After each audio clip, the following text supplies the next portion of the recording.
GTA 5 on PC is often considered one of the best optimized game ports ever made. Over the years, I've seen this game run on some incredibly weak hardware. I'm talking about computers that barely qualify as gaming machines, and somehow they still manage to run GTA 5. But when I looked at the minimum system requirements, something interesting happened. Even this old 2009 Apple iMac sitting on my desk would probably feel a little jealous. And things get even worse when you realize that GTA Online demands significantly more powerful hardware if you want the experience to be even remotely playable. Now, I know a lot of people out there still have old machines like this, or maybe something even weaker, which raises an interesting question. Can a system this outdated actually run GTA 5? Today, we're going to find out. Before doing any testing, the first thing I had to do was swap out the painfully slow hard drive that originally came with this machine. I replaced it with an SSD, which should at least make the system feel a little more responsive. For the operating system, I'm running Windows 10, because Grand Theft Auto 5 isn't officially supported on Mac OS. So what kind of hardware are we actually working with here? Inside this Apple iMac 2009 is an Intel Core 2 Duo E8335, a processor with 2 cores and 2 threads, running at a modest 2.9 GHz.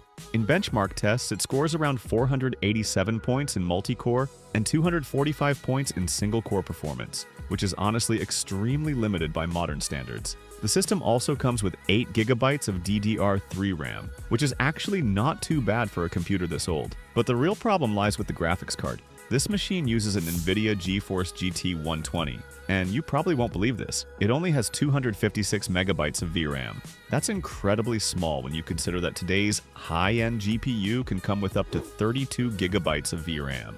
Because of that, almost every component in this system falls far below the minimum requirements for GTA 5, and in some cases it's even weaker than what Grand Theft Auto 4 required years ago. For example, the minimum CPU listed for GTA 5 is a quad-core processor, which is roughly 7 times more powerful than the chip in this iMac. The one advantage I do have is the 8 gigabytes of RAM, which might help a little, but the GPU remains the biggest obstacle. The game recommends at least 1 gigabyte of VRAM, while this card only provides 256 megabytes. The interesting part, though, is that the GP still supports Direct 10, meaning the game might technically still launch. So overall, this machine sits well below the official minimum requirements. Before jumping straight into GTA 5, I decided to first run some performance tests in GTA 4AX to get a better idea of what this system is actually capable of. At 1080p with the graphics set to low, the system only manages an average of about 8.2 frames per second. And honestly, that's terrible. It doesn't even feel like a video game at that point. It's more like watching a PowerPoint slideshow. So I decided to lower the resolution to 720p, hoping the frame rate would improve. And well, it went up by 0.3 frames per second. Yeah, I wish I was joking. At that moment, I honestly started wondering if this system even had a chance of running GTA 5 at all. To double check, I launched the game and tried it in actual gameplay. Unfortunately, the results were almost the same. At 1080p, the frame rate barely climbs above 10 frames per second. Dropping the resolution down to 720p helps a little, pushing performance to around 17 frames per second. But overall, it's still far from playable. Unless you enjoy torturing your eyes, this is definitely not an experience I'd recommend. However, while testing, I noticed something very strange. Even though the CPU usage was sitting at 100%, the clock speed was stuck at only 1.5 GHz. That didn't make any sense because this processor is supposed to reach up to 3 GHz. If the CPU is running at half its intended speed, that could easily explain why the frame rate is so low. So I tried several fixes, restarting the system, adjusting power settings, even reinstalling Windows, but nothing worked. Then I opened CPU-Z, and that's when I finally spotted the problem. The issue was in the multiplier value.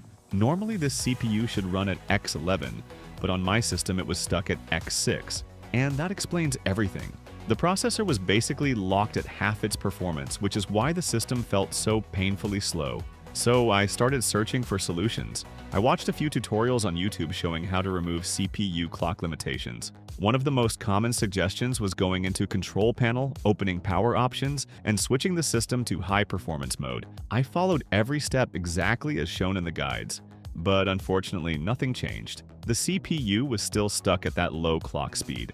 After digging a bit deeper, I eventually came across a tool called Throttle Stop. This is a specialized utility for Microsoft Windows that allows you to monitor, diagnose, and fix CPU throttling issues on Intel processors.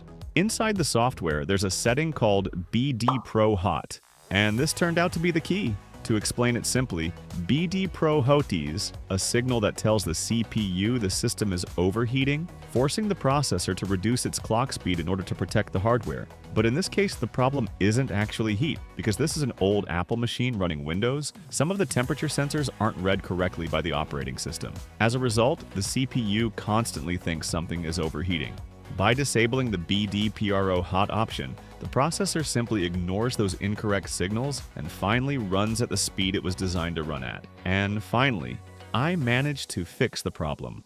As you can see, the CPU clock speed has now jumped above 2 GHz, and in CPU-Z the multiplier is finally showing times 11, just like it's supposed to. That means the processor is now running properly instead of being artificially throttled. Alright, so the real question now is, did this actually improve gaming performance?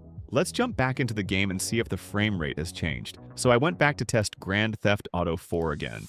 After running the benchmark at 720p, the average frame rate jumped to about 18 frames per second, which is 10 frames higher than when the CPU was stuck at the lower clock speed. In actual gameplay, the frame rate now fluctuates between 25 and 29 FPS. It can still drop a little in crowded areas, but overall the experience is much smoother than before. So, the improvement is definitely noticeable. But the real question is, what about Grand Theft Auto 5? Let's test it right now and see what happens. I honestly couldn't believe it. The moment I tried to launch Grand Theft Auto 5, the system immediately threw an error. At first glance, it looked like a GPU-related issue, and after checking the message more closely, it turns out the game failed to initialize Direct 3D. That usually happens when the graphics driver is too old for the game to run properly. At the time, my system was running version 341 of the driver, so I decided to update it to a slightly newer release, version 342. Alright, once the installation finished, I tried launching the game again. But I have to be honest, this machine is painfully slow. Just getting the game to load takes forever. If you're not a patient person, you probably wouldn't last 5 minutes using a computer like this. After waiting almost 10 minutes, the game finally launched following the driver update. But then another problem appeared, and this time it was even worse. The GPU wasn't being used at all. As a result, the frame rate dropped to 1 or 2 frames per second, which is basically unplayable. And strangely enough, the situation felt very similar to the problem I had earlier with the CPU being stuck at a limited clock speed. At this point, I started to get a little worried. So I opened the settings.xml file to see what was going on, and immediately something looked very strange. The line for video card description showed Microsoft Basic Render Driver, and that's a big red flag. It basically means GTA 5 isn't using the actual GPU at all. Instead, it's launching with the software renderer from Microsoft Windows, which explains why the performance dropped to almost nothing. So I decided to try a small workaround. Inside the GTA 5 installation folder, I created a file called commandline.txt and added the following lines. DX10 ignore different video card. This forces the game to run in DirectX 10 mode and ignore GPU compatibility checks. At the same time, I also disabled the overlay from MSI Afterburner. Microsoft often recommends turning off overlays and background applications when a game crashes or fails to launch properly because they can interfere with the game's startup process.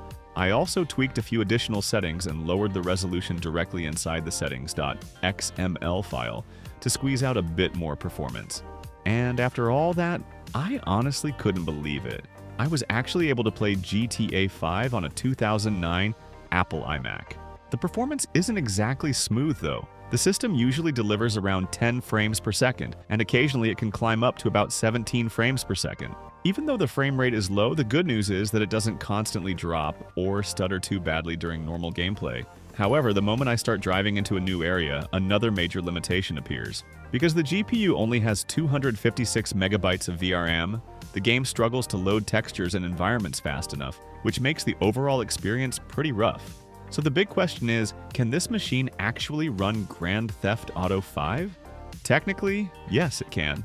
But honestly, I wouldn't recommend playing the game this way. If anything, this system is better suited for offline gameplay or older titles like Grand Theft Auto 4 and earlier. And that's going to be it for this video. Thanks for watching all the way to the end.